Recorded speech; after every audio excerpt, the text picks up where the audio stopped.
Matthieu chapitre 27, je lis au nom de Jésus. Jésus est conduit chez Pilate. Le matin, de bonne heure, les chefs des prêtres et les anciens du peuple décident tous ensemble de faire mourir Jésus. Ils le font attacher. Ils l'amènent et le livrent à Pilate, le gouverneur romain. La mort de Judas. Judas, celui qui a livré Jésus, voit qu'on l'a condamné. Alors, il regrette ce qu'il a fait et il va rendre les 30 pièces d'argent aux chefs des prêtres et aux anciens. Il leur dit, « J'ai péché, j'ai livré un innocent à la mort. » Ils lui répondent, « Cela nous est égal, c'est ton affaire. » Judas jette l'argent dans le temple et il part. Ensuite, il va se pendre. Les chefs des prêtres ramassent l'argent en disant, « Nous n'avons pas le droit de le mettre avec les offrandes du temple. En effet, c'est le prix du sang. » Ils se mettent d'accord et avec cet argent, ils achètent le champ du potier. Là, on enterrera les étrangers. Voilà pourquoi ce champ s'appelle encore aujourd'hui le champ du sang. Ainsi, se réalise ce que le prophète Jérémie a dit. Ils ont pris les 30 pièces d'argent. C'est la somme que le peuple d'Israël a décidé de payer pour lui. Ils les ont donnés pour acheter le champ du potier. C'est ce que le Seigneur m'a commandé de leur dire. Jésus devant Pilate. On amène Jésus devant Pilate, le gouverneur. Le gouverneur l'interroge en lui disant, « Est-ce que tu es le roi des Juifs ?» Jésus lui répond, « C'est toi qui le dis. » Ensuite, les chefs des prêtres et les anciens accusent Jésus, mais il ne répond rien. Alors Pilate lui dit, « Tu n'entends pas tout ce qu'ils disent contre toi ?» Mais Jésus ne donne aucune réponse à ce qu'ils disent et le gouverneur est très étonné. Jésus est condamné à mort. À chaque fête de la Pâque, le gouverneur a l'habitude de libérer un prisonnier, celui que la foule veut. À ce moment-là, il y a un prisonnier célèbre. Il s'appelle Jésus Barabbas. Les gens se sont rassemblés et Pilate leur demande, « Je vais vous livrer un prisonnier. Qui voulez-vous, Jésus Barabbas ou Jésus qu'on appelle Messie ?» En effet, Pilate sait bien qu'ils lui ont livré Jésus par jalousie. Pendant que Pilate est assis au tribunal, sa femme envoie quelqu'un pour lui dire, « Ne t'occupe pas de l'affaire de cet homme innocent.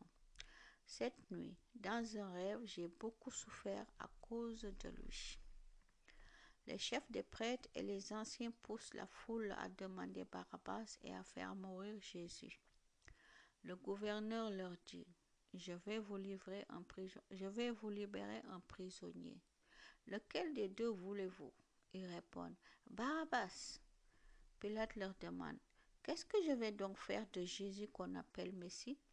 Tout le monde répond, « Cloue-le sur une croix. » Pilate leur dit, « Qu'est-ce qu'il a donc fait de mal ?» Mais ils se mettent à crier encore plus fort, « Cloue-le sur une croix. » Pilate voit qu'il n'arrive à rien et l'agitation est de plus en plus grande. Alors il prend de l'eau et il se lave les mains devant la foule en disant, « Je ne suis pas responsable de la mort de cet homme. C'est votre affaire. » Tout le peuple lui répond, « Nous acceptons d'être responsables de la mort de cet homme, nous et nos enfants. » Alors Pilate leur libère Barabbas. Il fait frapper Jésus à coups de fouet et il le livre aux soldats pour qu'ils le clouent sur une croix. Les soldats se moquent de Jésus. Alors les soldats romains amènent Jésus dans le palais du gouverneur. Ils rassemblent toute la troupe autour de lui. Pour se moquer de lui, ils lui enlèvent ses vêtements et lui mettent un habit rouge. Ils tressent une couronne avec des branches épineuses et la posent sur sa tête. Ils lui placent un roseau dans la main droite. Ensuite, ils se mettent à genoux devant lui et ils se moquent de lui en disant, « Salut, roi des Juifs. Ils crachent sur lui et ils prennent le roseau pour le frapper sur la tête. Quand ils ont fini de se moquer de Jésus, ils lui enlèvent l'habit rouge et lui remettent ses vêtements.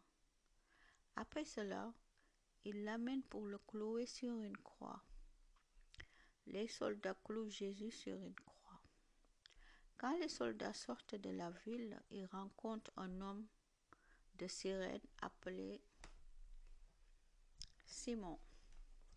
Ils l'obligent à porter la croix de Jésus. Ils arrivent dans un endroit appelé Golgotha, ce qui veut dire le lieu du crâne.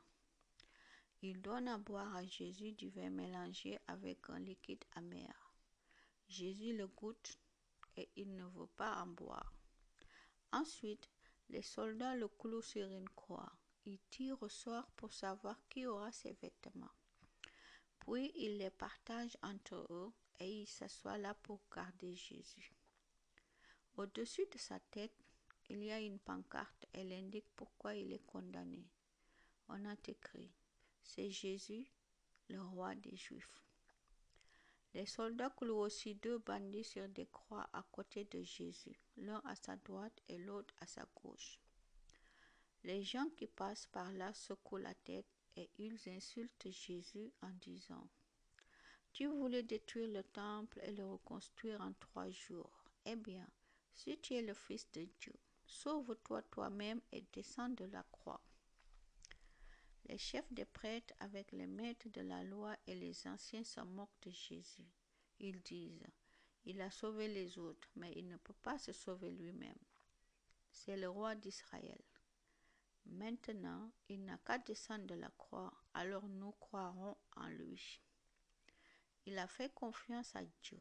Eh bien, si Dieu l'aime, il n'a qu'à le sauver maintenant. » En effet, cet homme a dit « Je suis fils de Dieu. » Même les bandits qu'on a cloués sur des croix à côté de Jésus l'insultent de la même façon. La mort de Jésus. À partir de midi, il fait nuit dans tout le pays jusqu'à 3 heures de l'après-midi. Vers 3 heures, Jésus crie très fort « Élie, Élie, lema sabachthani » Cela veut dire « Mon Dieu, pourquoi m'as-tu abandonné ?» Parmi ceux qui sont là, certains l'entendent et disent « Il appelle Élie. » Aussitôt, l'un d'eux part en courant. Il prend une éponge et la trempe dans du vinaigre. Il met l'éponge au bout d'un roseau et la présente à Jésus pour qu'il boive. Mais les autres disent « Attends, nous allons voir si Élie vient le sauver. » De nouveau, Jésus pousse un grand cri et il meurt. À ce moment-là, le grand rideau qui est dans le temple se déchire en 2 morceaux, depuis le haut jusqu'en bas. La terre tremble, les rochers se fendent, les tombes s'ouvrent et les corps de beaucoup d'amis de Dieu qui étaient morts se réveillent. Plus tard, Jésus se réveille de la mort. Ils sortent des tombes. Ils entrent dans Jérusalem, la ville sainte, et ils se montrent à beaucoup de gens.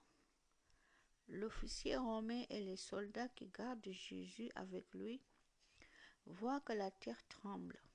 Ils voient aussi tout ce qui se passe. Alors ils ont très peur et ils disent « Vraiment, cet homme était le Fils de Dieu. » Beaucoup de femmes sont là et regardent de loin. Elles ont suivi Jésus depuis la Galilée pour le servir. Parmi elles, il y a Marie de Magdala, Marie la mère de Jacques et de Joseph et la mère des fils de Zébédée. Joseph met Jésus dans une tombe. C'est le soir. Un homme riche arrive. Il est de la ville d'Arimathée et s'appelle Joseph. Lui aussi est disciple de Jésus. Il va voir Pilate, le gouverneur, et lui demande le corps de Jésus. Alors Pilate commande de lui donner le corps. Joseph le prend et l'enveloppe dans un drap neuf. Il met le corps dans la tombe qu'il vient de faire creuser pour lui-même dans le rocher. Ensuite, il roule une grosse pierre pour fermer l'entrée de la tombe et il s'en va. Marie de Magdala et l'autre Marie sont là, assises en face de la tombe. Des soldats gardent la tombe. Le jour suivant arrive. C'est le jour qui suit la préparation du sabbat. Les chefs des prêtres et les pharisiens se réunissent chez Pilate et ils lui disent: Excellence, nous nous souvenons d'une chose. Ce menteur a dit quand il était encore vivant: Après 3 jours, je me réveillerai de la mort. Donc, commande que des soldats gardent la tombe jusqu'au 3e jour. Sinon, ses disciples pourront venir voler son corps. Ils diront ensuite au peuple: Il s'est réveillé de la mort. Ce dernier mensonge serait encore plus grave que le premier. Pilate leur dit: Voici des soldats, allez, faites garder la tombe comme vous voulez. Ils vont préparer la garde de la tombe. Ils bloquent la pierre de l'entrée et y mettent les soldats pour la surveiller. Amen.